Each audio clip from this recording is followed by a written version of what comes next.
In this video, I'll be going over the rules and instructions on how to play Cover Your Assets. Welcome to Brimley Games, I'm Brandon, let's get into it. There are 110 cards in the deck. 4 cards are gold worth 50,000 apiece, 8 are silver worth 25,000 apiece, 8 are homes worth 20,000 apiece, and the rest of the cards have 10 each, all with the amount listed on the card. The goal of Cover Your Assets is very simple. The first player to reach 1 million wins. This usually happens in a few rounds, but if time is short, you can just play one hand and see who gets the most at the end of that round. Each player will build their own stack of assets by placing matching sets of cards crisscross one on top of another. You can also steal cards from other players, which we'll discuss later in the video. Deal each player 4 cards. This game is best with 4 to 6 players. If you only have 2 or 3 players or are using a small group, deal 5 cards to each player. Place the remaining cards face down in the center of the table as your draw pile. Flip over the top card and place it face up next to the deck as the discard pile. The player to the left of the dealer plays first, and they will also deal at the start of the next round if you're playing to 1 million. At times, there may not be any cards in the discard pile. That's okay. Do not flip over a card from the deck to replenish it, just leave it empty until another player discards a card. On your turn, you must do one of the following 4 actions. 1. Make a pair from your hand. 1 pair of asset cards from your hand can be placed face up in front of you. A pair consists of either 2 identical asset cards or an asset card with a wild card underneath it. Gold and silver cards are the wild cards in this game. Each time you lay down a new pair, it is placed perpendicular to the prior set of assets on your stack. Now, a few things to note. You may occasionally have 3 or more matching cards in your hand, but you can only play 2 down at the same time. If the pair you're laying down matches the cards at the top of your stack, it's still a new set, so place it perpendicular to that prior set, do not add it to it. And 2 wild cards can never be played together as a set. Here's a strategy tip. If you use a wild card to complete a set, try to keep it a secret. They are very valuable, and if people know you have a wild card there, you're more likely to be targeted by other players. 2. Make a pair with help from the discard pile.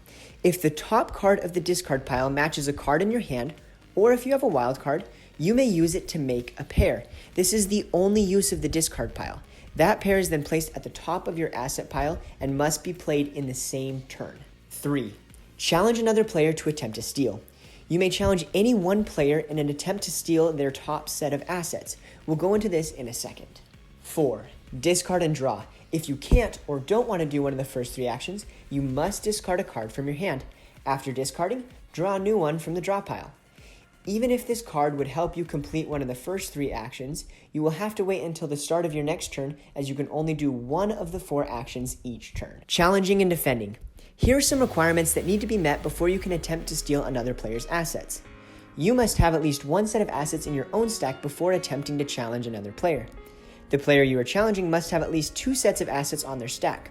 Every player's first set is safe and can't be stolen, so it's a great place to stash one of the wild cards underneath a normal asset card.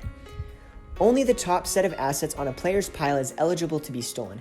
The other ones are protected as long as you can put other sets to cover them. That's where the name Cover Your Assets comes from.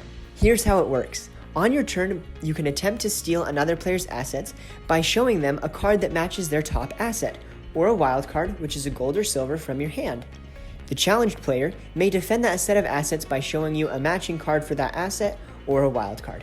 This will continue until somebody either cannot or does not want to play another card. The last player to reveal a card will win the challenge.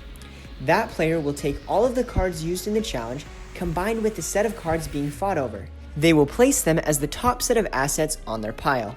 Remember to have the asset card showing, not the wild card. Replenishing your hand. At the end of each turn, all players must draw enough cards to bring them back to the 4 or 5 that they started with at the beginning of the game.